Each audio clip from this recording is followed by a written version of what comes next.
Hello, everyone, and welcome back to TV Time, a podcast for all of your reality television needs. My name is Edward, and today we're going to be covering Big Brother 26, Week 2. We're going to be covering Episode 6, the nomination ceremony episode, and we're going to be covering the live feeds and everything that has happened up until Monday night. I'm recording this Monday night, so all the way up until the veto ceremony and the replacement nominee and all the tea and drama that has gone down.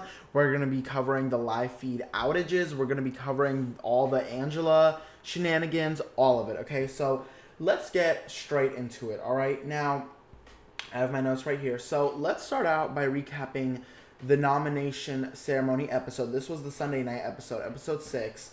Now, it's a little bit interesting to me because I feel like this episode did not do a good enough job at portraying what has actually really gone down in the house. You know, the live feeds have been super entertaining, but they made sure to show a lot of bullshit that didn't really matter, but they didn't make sure to show a lot of shit that actually matters for the game, like the Angela and Lisa fight.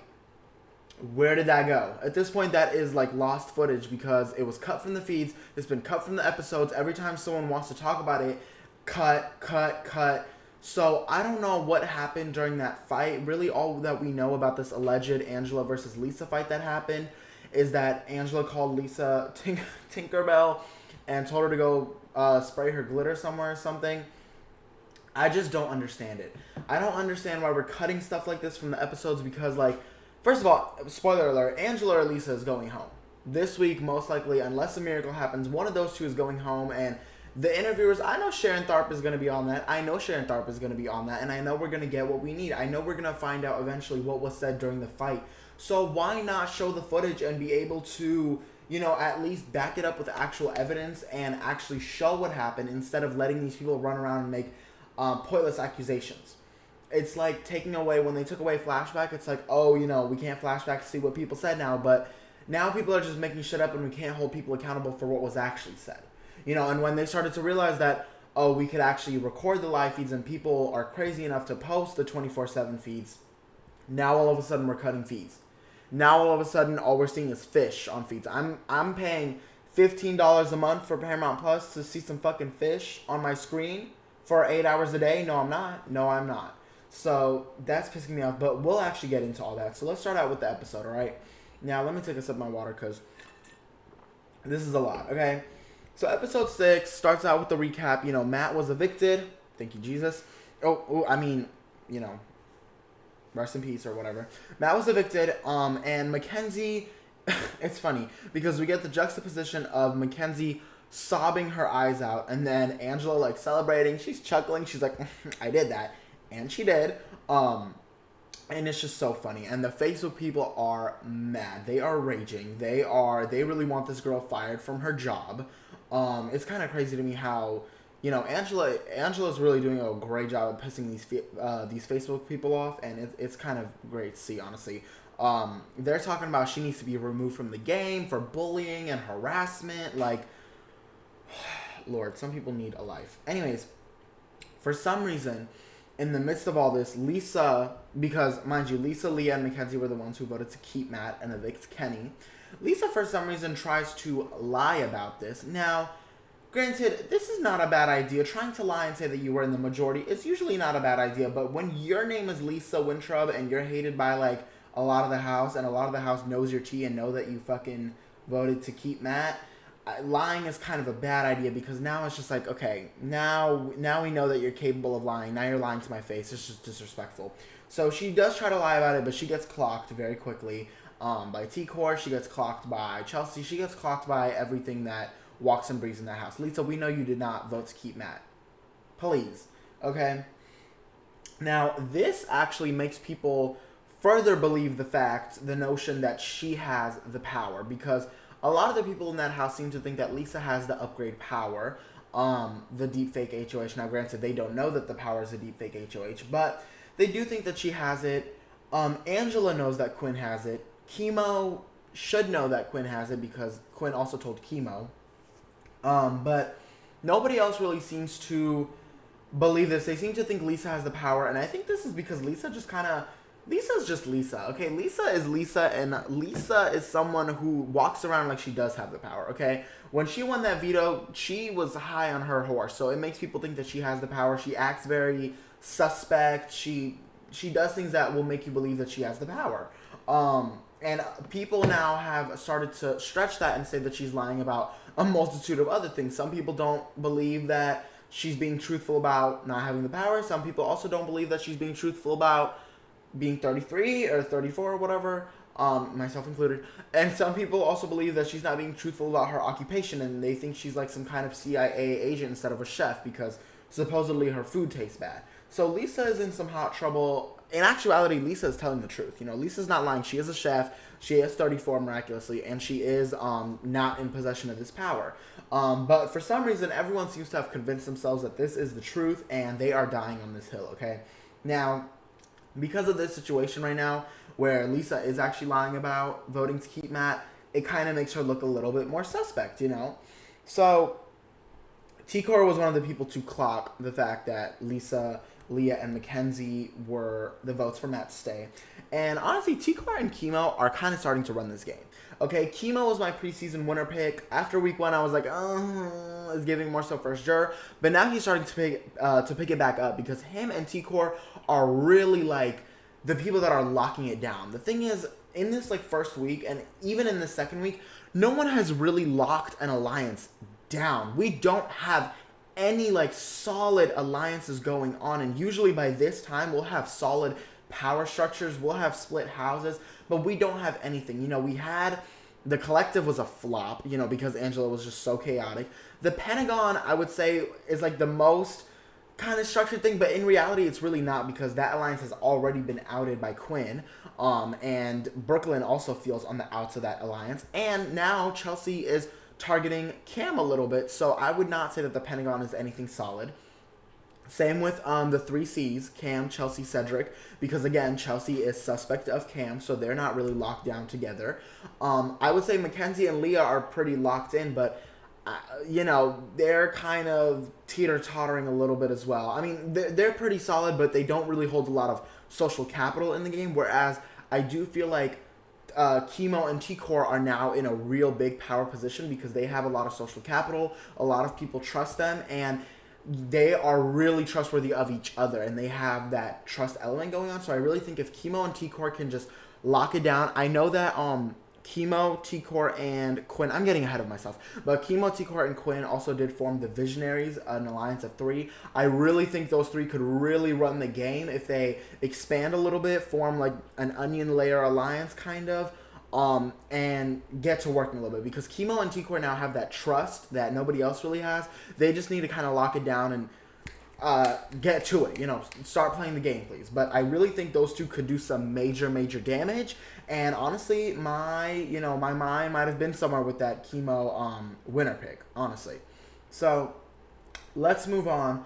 The next scene we saw, speaking of Mackenzie and Leah, we did see Mackenzie and Leah. Well, Mackenzie was crying in the bathroom. Leah was consoling her, and they turned to the cameras and they're like, "Matt, we are gonna do this for you, Matt. We're doing this for you, Matt."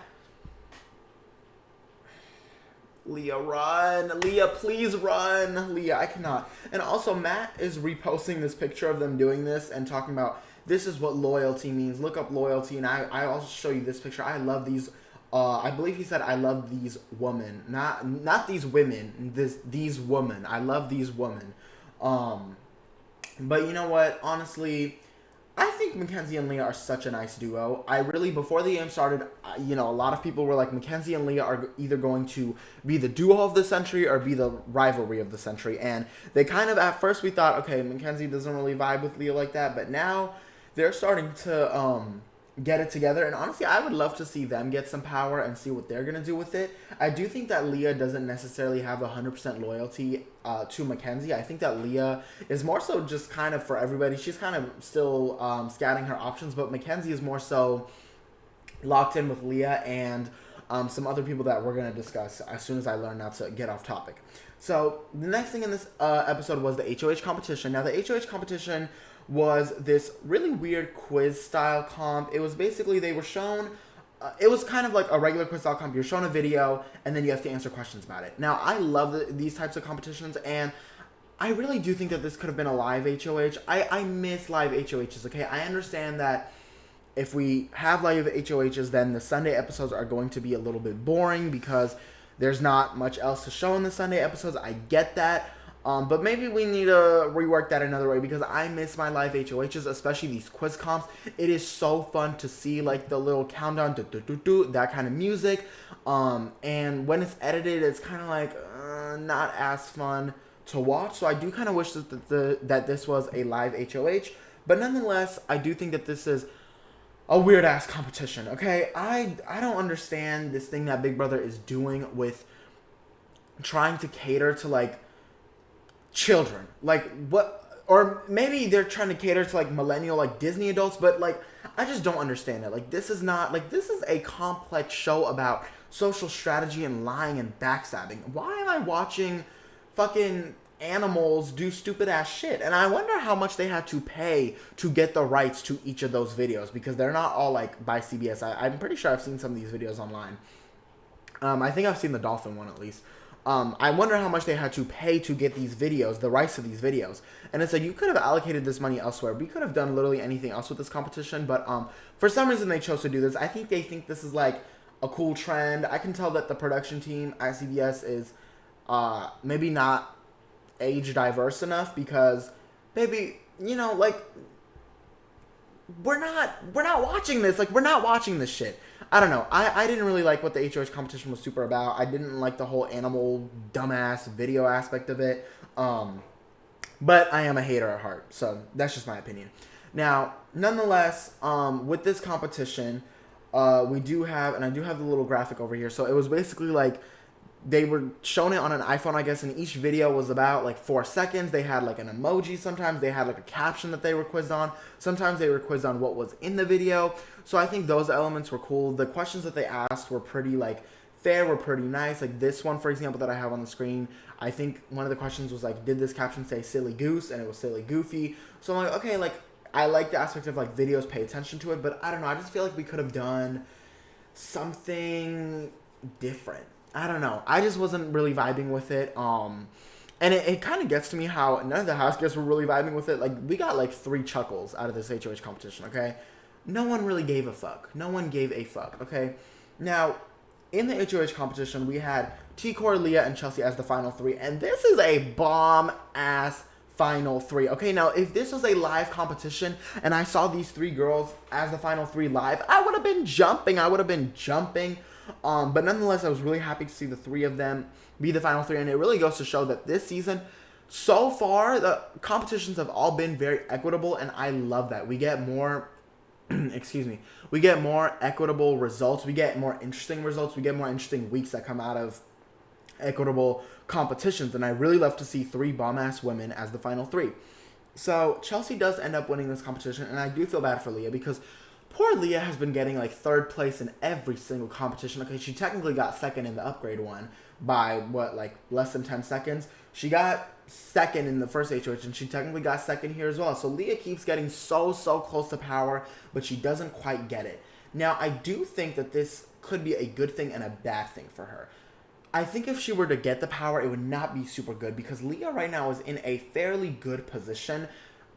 I know Chelsea was kind of targeting her a little bit this week, like she was on her radar, but nonetheless, Leah has a lot of allies floating around her, and if this showman stuff doesn't take off too much, she could be in a really good position where she's able to play the Mackenzie side of things, and she's able to play the other side of things as well.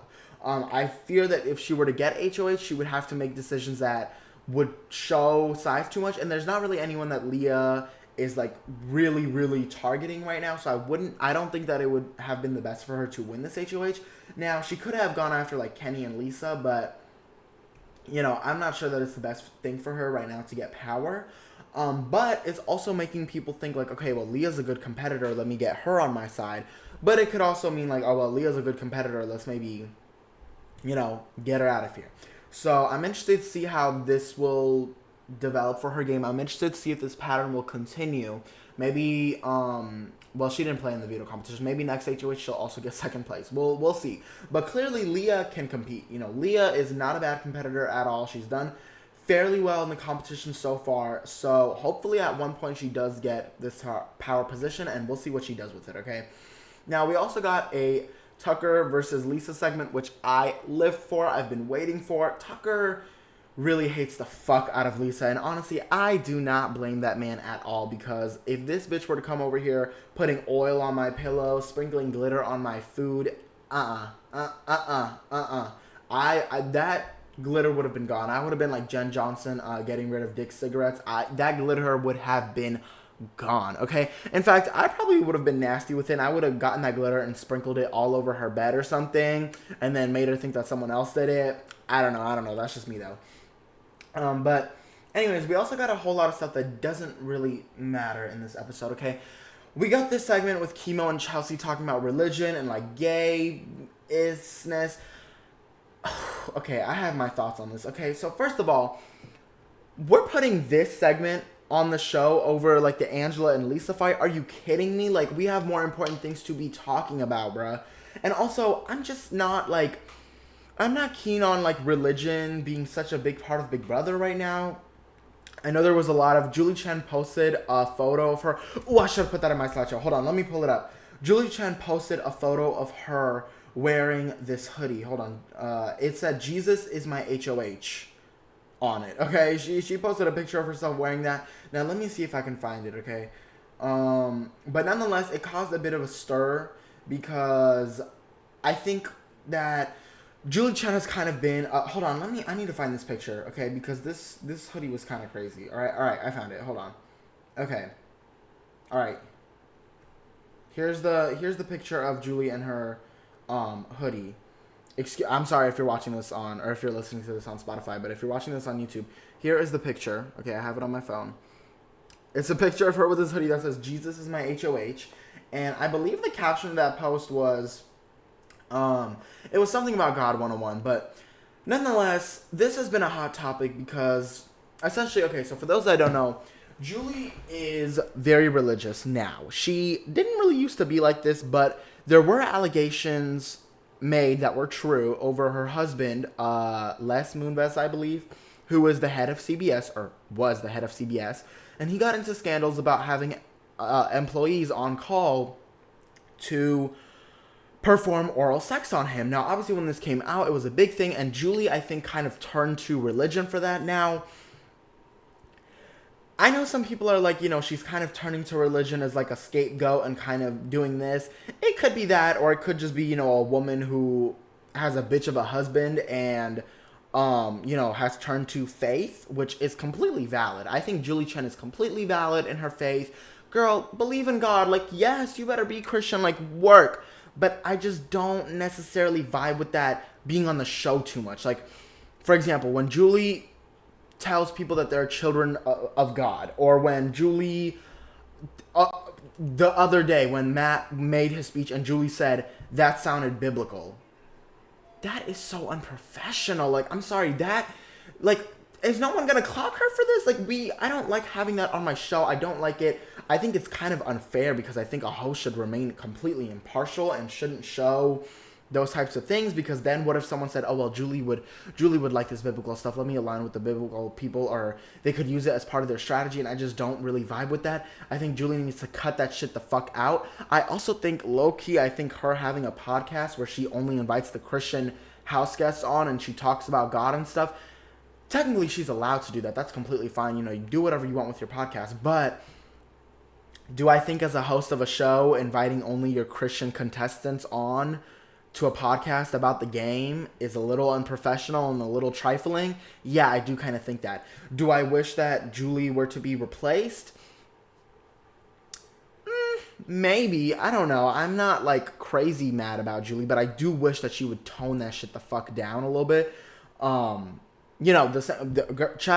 same way that these conservatives will tell us, tone that shit down in the classroom. I don't need my kids seeing that gay shit in the classroom or whatever. Okay, well, tone that shit down around my shows. Okay? I'm watching Big Brother. I'm watching a strategy show. I don't need to be hearing about Jesus. I'm really sorry. I'm personally not religious, but I don't vibe with that. I think Julie is completely valid in her faith. If she wants to wear a "Jesus is my HOH" hoodie, go ahead. Jesus can be your HOH. That's completely valid. But to say that, contestants are children of God when, mind you don't even know if they're religious. Or to say that things, sound biblical in their speeches, and to kind of stand behind some contestants more than others by itself already is unprofessional, but because of faith is very unprofessional. Those are just my 2 cents. Let me know what y'all think about it. I'd be interested to hear what the public has to say about it. But I personally don't rock with it too much. No shade though. No shade at all. Respectfully, I think everyone can believe what they believe. I just think that maybe we need I don't know, just stop putting that shit on air. That's just my opinion. Now let's move on. So, we did have this segment where basically Kimo was talking about being raised like in the church and like how that was with like his family and like being gay and shit. And like the whole point of the conversation was just like, people fear Christians because they think they're going to be unaccepting, but they're not. And I'm like, okay, like, I don't know, bitch. We talk about the gay propaganda, but this might be the propaganda, okay? This might be the actual propaganda because, girl, Lord. All right, let's move on before I get in trouble. We also had some other relevant stuff like the CCC Alliance and the Pentagon, which, again, doesn't really matter anymore. Quinn already blew that up. Brooklyn was the 5th member. Now, I will say this. The way that the Pentagon was formed was a recipe for disaster because Chelsea Cam and Cedric being the core of it is great. I think that's a good onion layer strategy, yes. But you shouldn't be presenting it to Quinn and Brooklyn as in, oh, you're the 5th or you're the 4th. You should pretend like this alliance has not been in talks. Get all 5 of y'all in a room, or even better, get Brooklyn and Quinn in a room and make them think that they're above on the alliance, above Cedric and Cam, and then present it. Don't come to Brooklyn and be like, me, Cam, and Cedric have been talking about an alliance and we want to include you. Well, no, because why are you talking to her about it last? I don't know. I think that Brooklyn is valid in thinking that she's the 5th member because she kind of was. But Brooklyn is getting to be like pulled into a lot of alliances without asking. She's low-key playing a very good game. She's kind of my draft winner right now. I will not lie to you, unfortunately. But again, none of this really matters because this alliance is already kind of gone. We also got a scene with Tucker and Mackenzie with that sunscreen. It was funny. It was cute. Bitch, put shit on the show that matters. Where was the Lisa and Angela fight? Where was that? Okay? We had more important things to talk about. Now, speaking of important things to talk about, this was important. Mackenzie did tell Chelsea about her power. Now, within the span of Mackenzie telling just Chelsea and Leah, now the whole house knows about it, okay? I don't know how it went from 4 people knowing to the whole house knowing, but the whole house knows about Mackenzie's power. And it's actually somehow turned out to be a good thing for her because no one wants to fuck around with an America's vote, okay? That is way too unpredictable of a factor. So it's kind of like an immunity idol for Mackenzie for these 4 weeks. So I kind of doubt that Mackenzie will be evicted anytime in between these 4 weeks. I could see Mackenzie going home week 5 as soon as that expires. But no one really wants to fuck with it right now because, we just don't know what's going to happen with America's vote, which is pretty valid. I do think that Mackenzie, Jesus Christ, Mackenzie set herself up pretty well with this power. Now, do I think that was intentional? No, but luckily I do think that it worked out in her favor. So Mackenzie is in a good spot for these upcoming 2 weeks.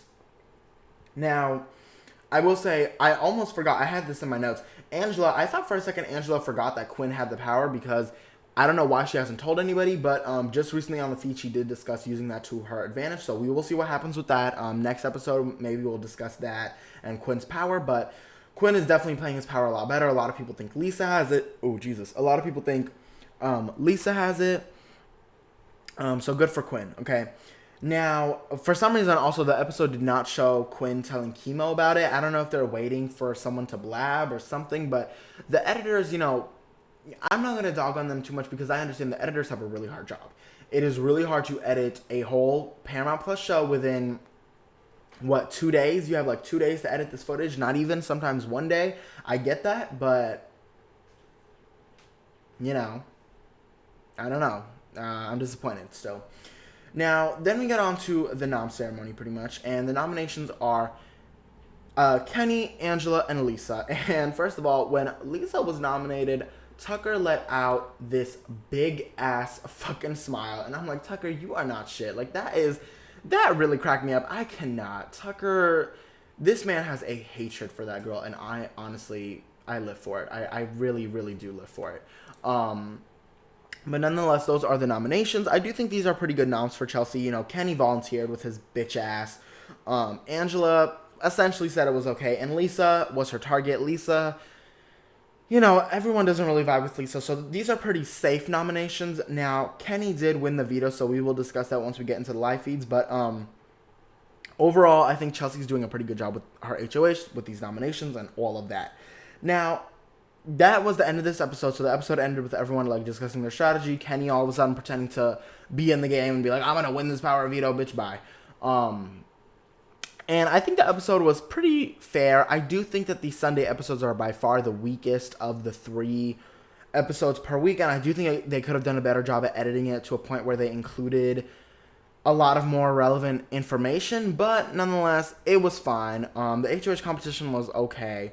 And I am interested to see how they're going to edit the Wednesday night episode to see if they're ever going to include this Angela versus Lisa fight, because they did include a couple more moments on the feeds with Angela versus Lisa, like when Angela told Lisa to wipe that stupid smirk off her face. You know, I'm interested to see if that'll make it to the Wednesday night episode, maybe once they get into more of the rivalries. But, you know, the editors do have a pretty hard job this season, because usually the way that the formula is, you know, you introduce the big alliances, but this season there are so many alliances and none of them are real or big or major. We have a bunch of alliances that are unnamed and keep falling down. You know, they keep showing stuff that doesn't matter, like the barbershop. Bitch, no one gives a shit about that anymore except kind of Mackenzie. The Pentagon, it's fallen, you know, so they have a hard job with this season, but maybe once we get into future weeks, it'll be a bit easier as more power structures and voting blocks kind of come together. So that was it for the episode. Now, we're going to take a small little break, and then we're going to dive into the live feeds and what has happened Thursday, Friday, Saturday, Sunday, and Monday. And there has low-key been a lot and not a lot at the same time. So we'll take a little quick break, and then we'll discuss that. And we're back. All right, so let's get into the live feeds. This is basically everything that's gone down up to Monday night. So first and foremost, excuse me.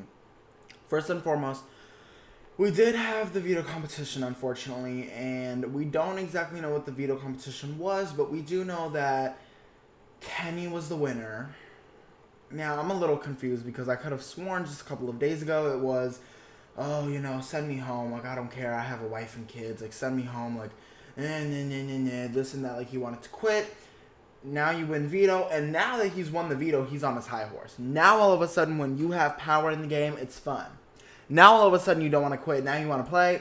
Get the fuck out. Maybe he should have gone home week 1 instead of Matt. Maybe he should have, honestly.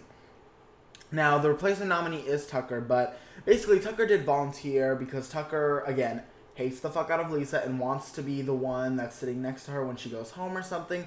Now, again, this sounds fine, but I'm a little bit concerned because, you know, history tends to repeat itself, and in past seasons before on Big Brother, we've had a couple of, especially in recent memory, we've had a couple of Italian men from Brooklyn that have volunteered to go up as a pawn, sometimes to send other people home, pooch, and guess who's gone home? Them. So I'm a little concerned for Tucker, but it doesn't look like the vote is going to flip.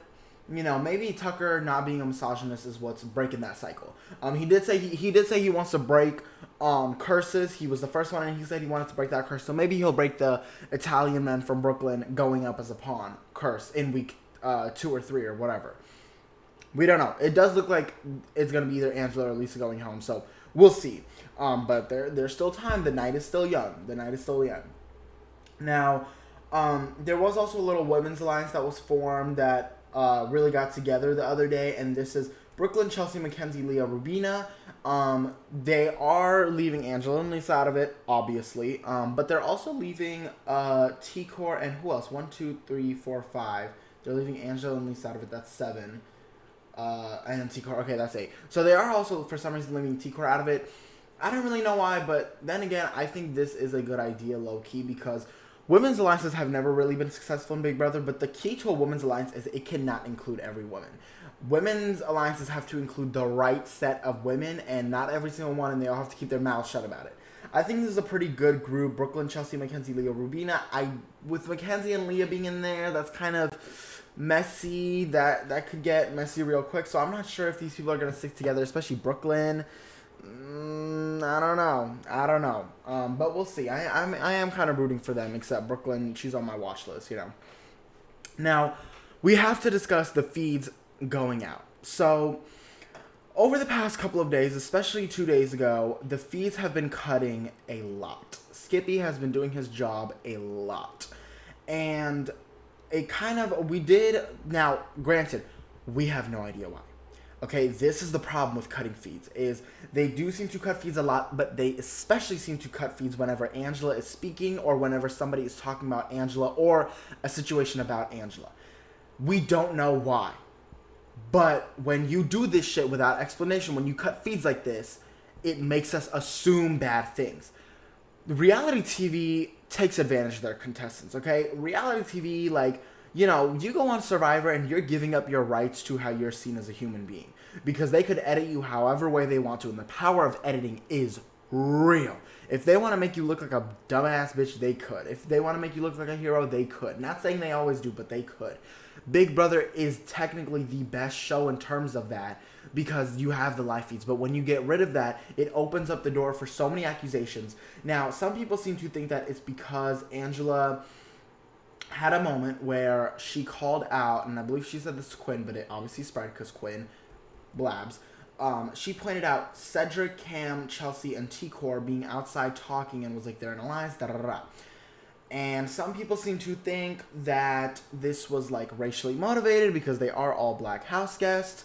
Some people seem to think otherwise, and it's a messy situation. Now, we don't know if this is why the feeds are cutting. We don't know if people are discussing this in the house. We don't know because they will cut at any point that the word Angela leaves somebody's mouth. They also cut feeds whenever we talk about the Angela versus Lisa fight.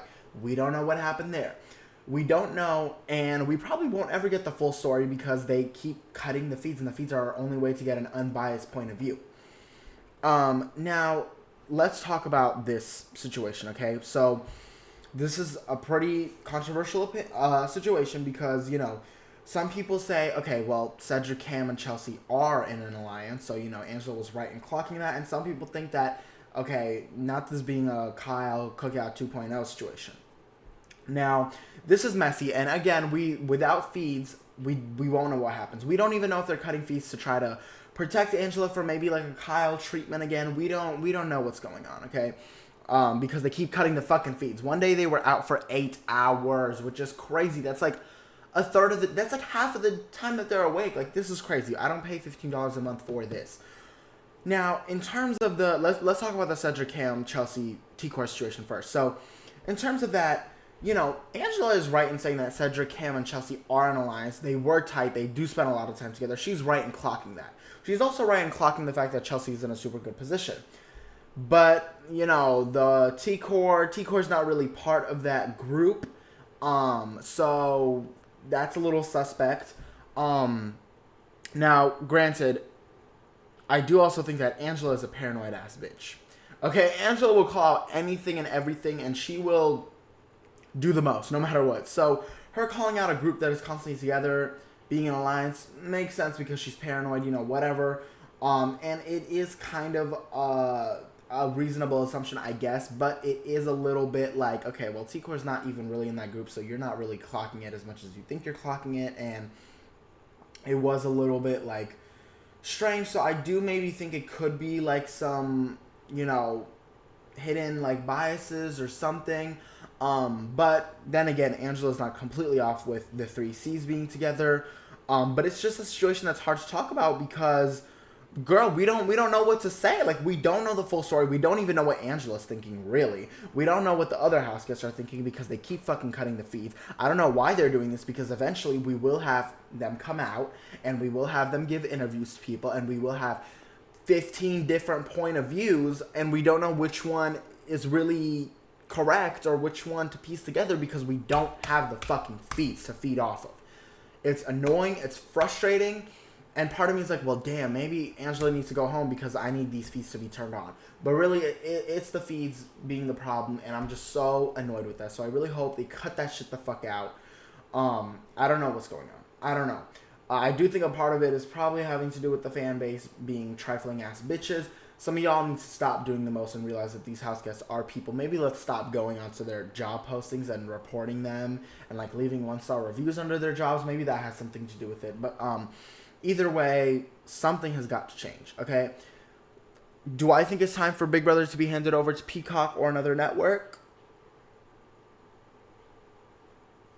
Maybe. Maybe I do. Maybe I do. But something has got to change, because if we go this whole season with having these cut-ass fucking feeds, mind you, they're cutting out the good drama. If you're going to cut the Lisa versus Angela fight and not even give us a choppily edited version of it, then what the fuck are you doing? Like, what show do you think we're watching? And this goes out to everyone that is listening, by the way. The Facebook people that are like, oh, Angela's bullying Matt. Like, go find a show that is kumbaya, because this is not it. We're here to watch the fights. We're here to watch the entertainment. And we're here to watch the strategy, which we're also missing by cutting these feeds constantly. So they need to cut that shit the fuck out, because this season is declining rapidly because of it. Okay, rapido. So they need to cut that shit the fuck out. Now, let's move on. We had the Women's Alliance. We had Tucker volunteering to be a nomination, which, again, so it is now Lisa, Angela, and Tucker on the block. And we do think that Lisa is a target, but then again, Angela might be. That keeps switching in now, but we'll get to that at the end. Now, before that, I do want to talk about this Love Island situation, okay? Big Brother has turned into Love Island all of a sudden, because there are, like, all of a sudden, like, 15 likely showmances popping up. Like, all of a sudden, everyone woke up and they are now touch deprived. They are horny. They are doing the most. And we have people chasing after people. We have love hexagons. We have love pentagons. And it gets a little messy. So I made a graphic. Okay, I made a fucking graphic. If you're watching this on YouTube, you can see the little graphic I made.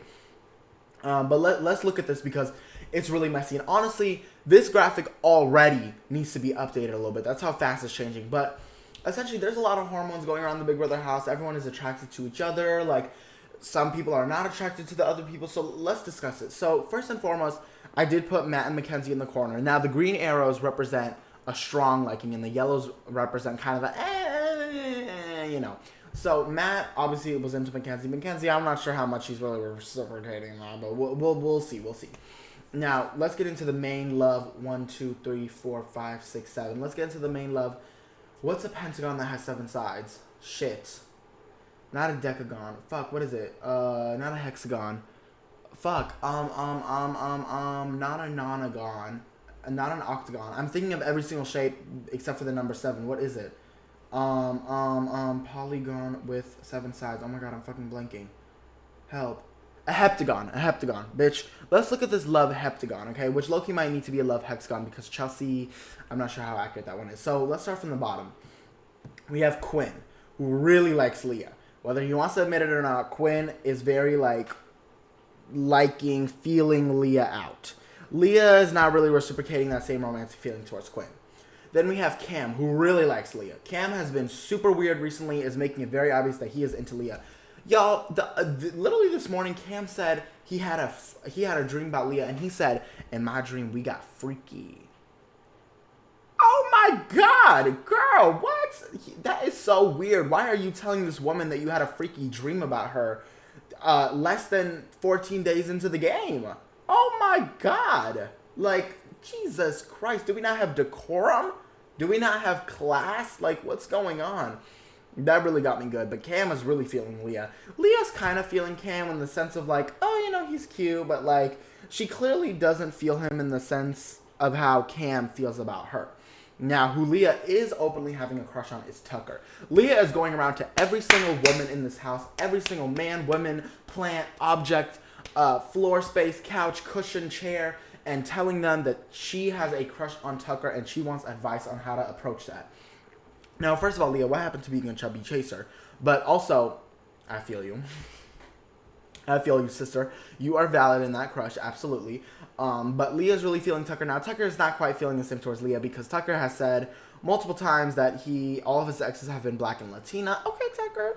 Okay. And have they been men or women? Oh, who said that? Now, Tucker, I found it funny. Tucker told Leah, he said, I'm more into women with like curly hair. Tucker said, I'm not into the whites, okay?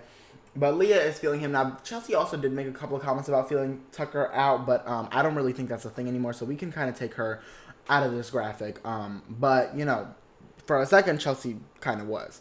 And I don't blame her. I don't.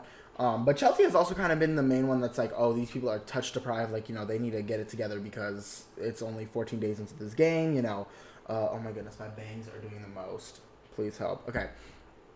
Now, Tucker, he has said openly that he's not here for a showmance. He has said multiple times that, he's not looking for that, but it's kind of apparent that he does kind of like Rubina a little bit. He's been flirting with her extra, and maybe there should be a yellow arrow from Rubina to Tucker because Rubina's not reciprocating the same feeling, but she's kind of like,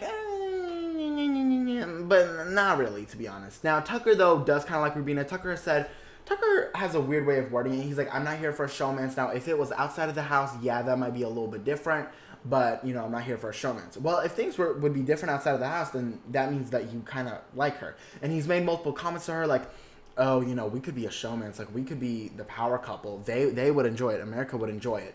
And Rubina hasn't really been responsive to that. And Rubina has also, Leah has had a conversation with Rubina where Leah's like, can I go for Tucker? Do I have your permission or something? And Rubina's like, yeah, bitch, I don't give a fuck. Me and him are not a thing.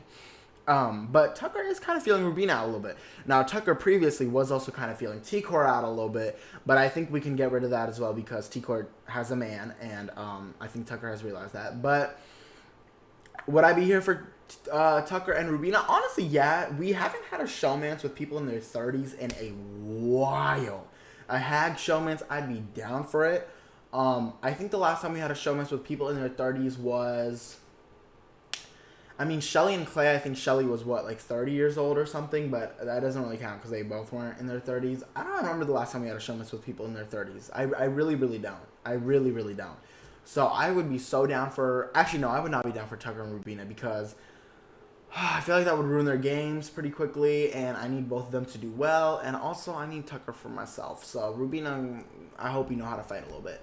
But yeah, this is the updated Love Island graphic that's going on now. Mind you, again, this needs to be updated. Next podcast I do, we'll probably have a new updated version because this shit keeps changing every day. For all we know, Cedric has also been kind of feeling out a lot of people, actually. Cedric has been feeling out a lot of people. But he has a whole situationship at home, so it's a mess, okay? It is a mess, but I'm kind of living for it, honestly. Now, out of these people, I don't want to see any showmances. I really don't. I'm not one that particularly cares too much about the showmances. I know a lot of people are obsessed with the whole Leah and Quinn idea, but I'm just like, just play the game, I'm not, no thank you. Like, it's not for me, but y'all have fun, rooting for y'all outside of the house. But yeah. Yeah, very, very much that. So we'll see if we'll need to update that graphic moving forward. But I do think it's kind of crazy for what it is right now. But Tucker, y'all need to lay off my man. Lay off my man. Lay off my man. Now, moving on from the Love Island situation that has been going on, we also had a Lisa and Tucker convo where basically Tucker was confronting this girl and being like, Lisa, I know you have the power. And Lisa was like, I don't have the power. Lisa, I've studied psychology. I know you have the power. Well, Tucker, I've studied sociology in college. I don't have the power. Trust me, I don't have... Lisa, I know you have this power. I can tell by your body language that you have the power. You're not a chef. You're not 34. Those pink tracks are fake. You're fake. You're a bitch. Your glitter is shit. I can tell that you're phony and fake. Basically, that was the conversation, okay? Tucker does not fuck with Lisa, and he is making it clear to her that she has this power. Now, to be fair, Tucker did confront Mackenzie about her having the power, and she folded. So I think he's hoping to do the same with Lisa, but again, that's not going to work because Lisa doesn't have the power. But Tucker is convinced, and that conversation basically led nowhere because, Lisa was like, well, damn, I don't know what to fucking tell you, bitch. I don't have the fucking power. If you ask me a millionth time, I'm not going to have the power, and no matter what, I don't have this power. And Tucker is like, you have a double vote. I don't even know where this double vote thing came from, but he's convinced that, she has the power to, change votes or something. I'm like, girl, okay. But that's my man. I'll let him be delusional. I'll let it slide. But I do think it's kind of funny that he's so convinced that she has his power and she didn't even play in the upgrade competition. And I also think it's funny that she, like, no one believes that she's a chef, which she finds to be funny. And I'm like, oh girl, this is gonna hurt your brand, because imagine her being a chef in the future and talking to her celebrity clients and being like, yeah, I was on the show Big Brother, and they're like, oh, what did they perceive of your cooking? And she's like, well, they kind of thought I wasn't a chef because of it. Like, that's crazy. That's kind of wild to me. It's so funny. It's so funny to me. Now, speaking of hurting people's reputations, these fans are crazy. These fans are crazy because there has been a recent TMZ article where basically people have been bombing Angela's realtor company, trying to get her fired from her job for, I don't know, playing the game that she signed up to play, I guess. And her company has actually, so at first they took her picture down from the website, which made people think like, oh, we did it, like we got her fired. And then TMZ reached out and they responded to TMZ saying, no, we're not going to fire her. Like, Angela's boss said, like, I don't give a fuck. This is reality TV. Like, I don't care. She's playing like a character. Now, I'm not sure if Angela's boss knows that this is like a real thing and like, there's 24/7 live feeds, but I hope what she meant by that was that it's reality TV, none of it reflects her real character. We don't give a fuck. And honestly, work. Whoever Angela's boss is, queen, okay? I will be purchasing a home. When it's time for me to purchase a home, I will be purchasing it from Angela, all right? Y'all might see me post it up in Salt Lake City, Utah, okay? Y'all might, because I gotta support.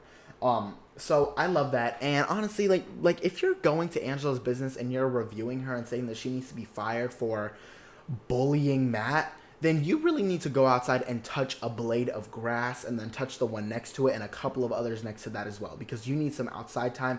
Breathe fresh air. Go see your kids. Go to an ice cream shop. Go have some fun with your life, because it seems to be lacking. You need help if you truly think that. And go watch another show while you're at it. Go watch fucking, I don't know, go watch something else, all right? Go watch a peaceful show. Go watch Love Island, okay? Because this show is not for you. Now, I'm glad to see Angela safe and sound. In terms of the house dynamic right now, I will say that either Lisa or Angela is going to go home, most likely. The target has been switching in and out. Just like 2 hours ago, the target was Lisa. Now it seems to be back on Angela again. Next morning, I'll wake up, it'll probably be on Lisa, and then that afternoon, it'll probably switch back to Angela. So it's going to be one of them. If one of them wins the AI Arena comp, most likely the other one is going home. If Tucker wins it, I'm not sure yet. People are thinking of sending Lisa home because she has the power. But people are also thinking of sending Angela home because she's a messy-ass bitch. But people are also thinking of keeping her in because of that reason. So we don't know what's going to happen. Lisa does kind of seem to be the more popular choice. So if Angela were to just keep it the fuck on mute, she might be good. Now, there was breaking news. At the time we were recording this, just like 10 minutes prior, Angela did tell, let's see who she told. She told Kenny, Chemo, Tucker, Cedric, Joseph were in the back when she said this, the backyard. And she told them about Quinn's power. She said, now she didn't say that Quinn had it, but she said that she knew what the power was, and Quinn didn't really tell her about the deepfake part, but she did say that the power was you could take over the HOH knobs. Now, there is a lot of irony when it comes to this, because number one, people don't believe her. The one time she's telling the truth, people do not believe her, and they think that she's making this shit up, which is crazy. And two, because this is bad for her game. Part of the reason why people want to send Lisa home is because they want to flush her imaginary power. And if they were to know that Quinn has it, Angela might go home. And especially if Quinn were to find out that she's spreading this, which I'm sure Quinn will find out within due time, because Brooklyn already knows from Tucker, and Brooklyn will probably go and tell a couple of people, and it'll get back to Quinn. It's going to be a problem for Angela. So I'm not going to lie. This is kind of a bad thing for Angela to spill this. I think she should have waited a week and then spilled it next week to use it to her advantage. But I'm worried for her. Now, I do think it's kind of funny that nobody believes her. So her hopes of saying is that nobody will continue believing her, and they'll just be like, okay, well, Lisa has it. Let's vote her out. Now, again, this like just happened. Okay, so I'm not sure what the consequences of this really are, but it's kind of crazy. I do hope that Angela does not get herself into hot water by spilling this information, but we will see very shortly. All right, so that's where we're at right now. Quinn's power is going around. I'm sure what will probably happen is what I'm thinking will happen is that information will spread. Quinn will find out. It'll be okay as of now because they don't know that it's Quinn's and they don't even really know the full powers details. But later in the week, once Angela starts to realize that, we're getting up to the end of the week and Angela gets more paranoid, because Angela will get more paranoid, no doubt, she might spill Quinn's name, and then it might be messy and it might backfire on her, or it might be good for her. We don't know, but I'm very interested to see how this will work out.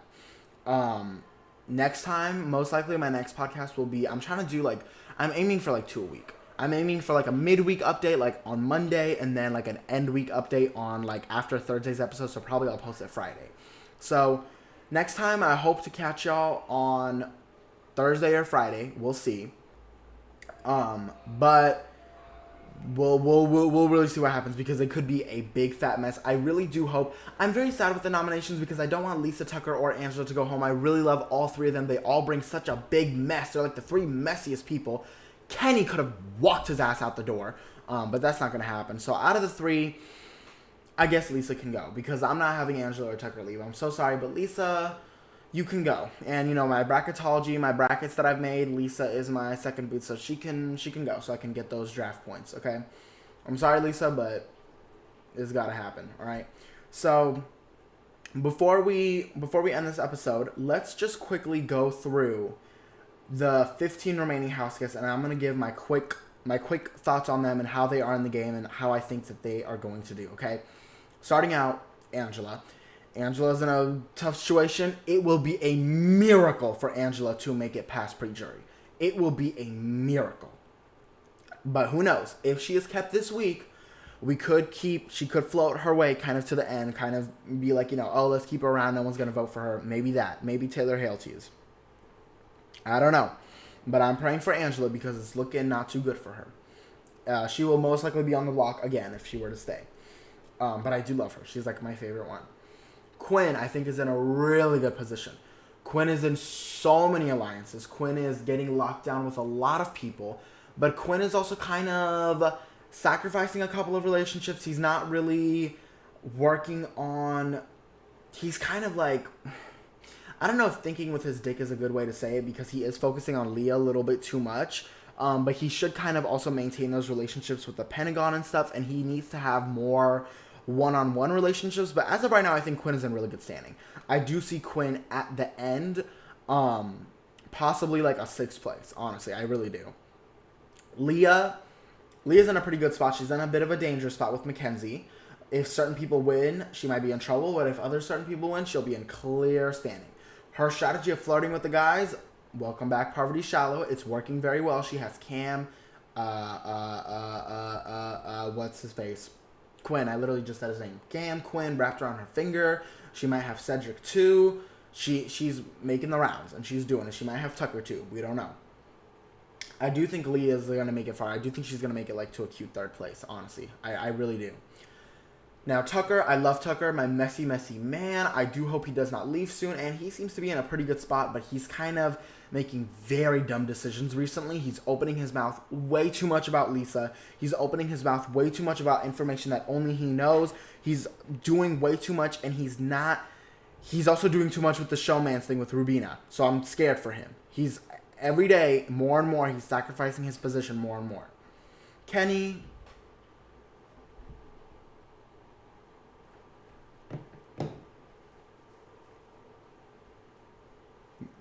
Do y'all hear those crickets? Because I hear them good. Kenny, you can go home. I'm so sorry. But I'm over this whole, when the game is not going well for me, I want to go home. But now that I've won the power veto, all of a sudden I want to stay here. But then I'm going to volunteer to be on the block next week because I don't have any alliances. And instead of going out and making alliances, playing the game, he wants to sit back and just compete for himself and take power in his hands. Dumbass. Sorry, excuse me. I'm sure he has one fan at least. There are people rooting for him, and that is great. That's what I think. Lisa, queen. Sad that she'll probably go home this week. Messy queen. I wish it didn't have to be this way, but it is this way. Chemo. I think Chemo is also in a really good position. Honestly, I'm kind of shocked, but I do think Chemo, he was my preseason winner pick, and he might be coming back. I could see him win the game. I really, really could. Mackenzie has defied the odds for me. I really thought she was going to be like a boring two-dimensional character, and Mackenzie is serving. She knows how to play this game, and she is providing some good feeds. She's providing some good strategy, some good drama, and I honestly live for Mackenzie, and I am rooting for her. I really, really am. Mackenzie, queen in my book. I don't give a fuck. Brooklyn, playing this game exceptionally well. Right now, I would say she's probably my winner pick. Although she's kind of in that spot. Usually the winners tend to be like, after the first week, we have the people that are in the best spot, like Chelsea and Brooklyn, but they kind of don't really seem to win because eventually they will get clocked for being in the best spot, and then the people that are kind of in the third or fourth best spot end up edging it out. And I kind of think that's going to be like the T-Core and the Chemo. So Brooklyn, I'm a little worried that she's going to get clocked because she's already getting clocked by Quinn and Kenny on being in such a good position. So she might, go home, but we don't know. Chelsea, I think she's done a good job with this HOH, but I do think if she were to not be HOH, she would be in a better position. But I love her. I hope she does well. She's a bit lower on my list, but she's doing good. She's definitely not doing bad. I could see her win. I could see her win. Genuinely, I really, really could. Joseph is doing a really good job. He has kind of saved himself from being talked about by a lot of people last week, and he's in good graces. He's in a lot of alliances, and I could see him get very far. Cedric, I'm shocked that he's doing so well. I could also see him getting pretty far, but I could also kind of see him fizzling out. Jerry Sage, because he doesn't have a lot of solid allies. He's just kind of there. Rubina is invisible. Rubina, I think right now, is playing one of the best under-the-radar games ever.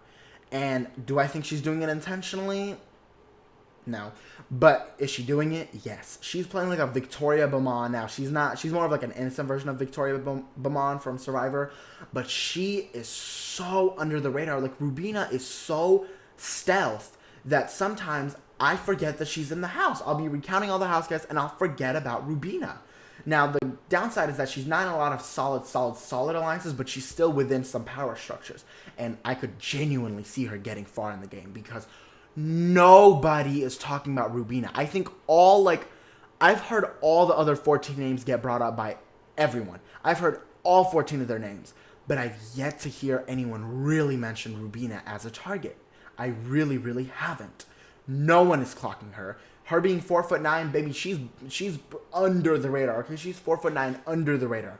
Rubina is doing a really good job, and I'm interested to see how she will play this game when she eventually earns power, if she does. But kudos to you, Rubina. T-Core, Queen. Also, T-Core and Rubina are kind of being a duo, which I fucking live for. T-Core, Queen. She's also playing a really, really good game right now. I will not lie to you, and I could see her getting pretty far as well. Cam was playing a pretty good game, but he needs to tone it down with this Leah shit. Stop telling women that you're having sex dreams about them 2 weeks into the game. If he's able to tone that down and connect more with Chelsea and Cedric, I could see him getting far.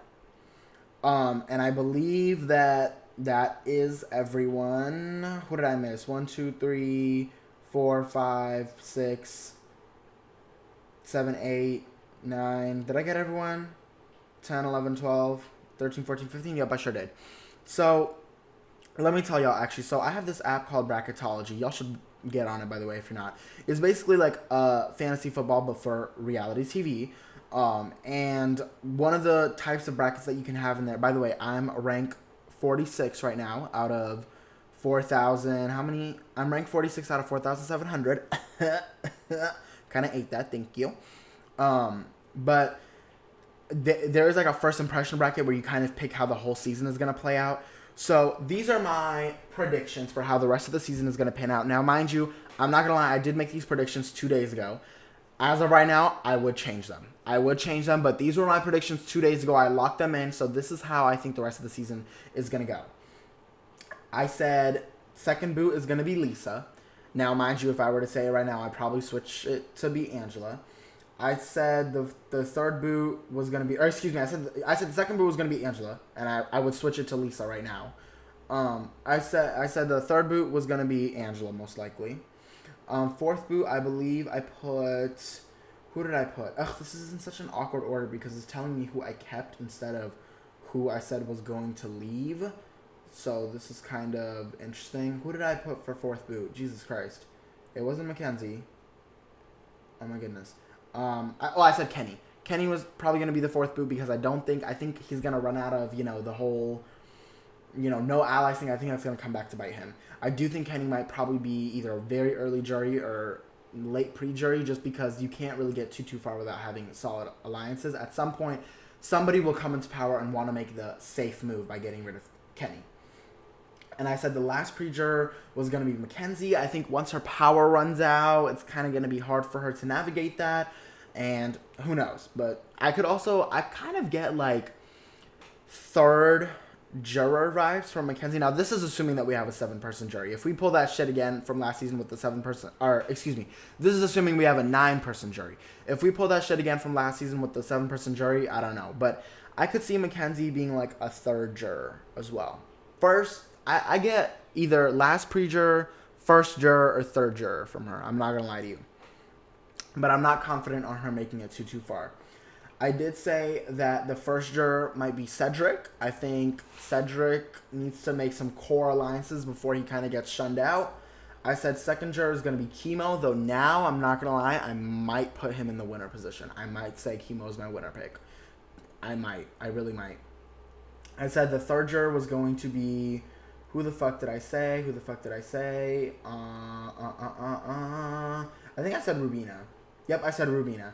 Now, I'm not going to lie. I do think Rubina, I could kind of see her being, like, third juror vibes. Because, again, I'm not sure how far she'll get without having, like, a lot of power. And I think her under-the-radar gameplay might be a bit of a problem later on down the line. But, again, we'll see. These are very early predictions. And then I said fourth juror might be T-Core. Once Chemo is gone, I don't know how far she'll make it without him. But again, we'll see. And then I said fifth juror was going to be Tucker. This might be a little higher than I would put him now. Now I might say Tucker would be like first juror, honestly. I might say Tucker would be the first juror. And then I said, what juror number are we on? I said fifth juror, I think. Fifth juror might be... Quinn. Okay, let me stop doing this jury shit. 1, 2, 3, 4, 5, 6. Are we on final 6 already? Yep, okay, so 7th place is Tucker. 6th place I said might be Quinn. I could see Quinn getting very far, but usually the super fans kind of get out during this time. I feel like at final 6 he'll be such a big target that he might be targeted in something like a double eviction. Kind of like a Michael. And then I said 5th place might go to Cam. Now, I'm not going to lie. Now I would put Cam much lower. I don't think Cam is going to make it too far. I could also see Cam being like first, second juror. I really could. So I had my top 4 as Brooklyn, Chelsea, Joseph, Leah. I said 4th was going to be Chelsea, 3rd, Leah, Brooklyn, Joseph, final 2, and then I did say Brooklyn was going to win. So those were my early predictions.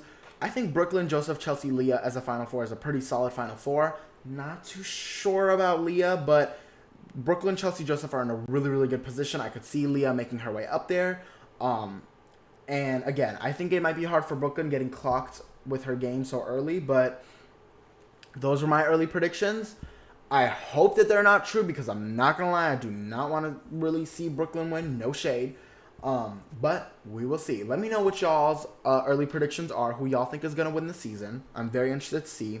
But that is all for this podcast. Thank you so much for tuning in. I'm very excited to do my next one where we'll cover the second eviction. We'll probably go over who's the new HOH. We'll go over everything that's happened Tuesday, Wednesday, Thursday, and possibly Friday as well. So I hope to catch y'all next time. Most likely it'll be Friday or maybe Saturday, but we'll see. So again, thank you for tuning in. If you're listening to this on YouTube, subscribe, leave a like, comment, please. Thank you. Help a poor immigrant, a struggling immigrant, queer immigrant out, please. And if you're listening to this on Spotify, make sure to leave a review for the podcast because I always appreciate that a lot. And yeah, that's all. So thank you so much for tuning in, and I will catch y'all next time. Peace.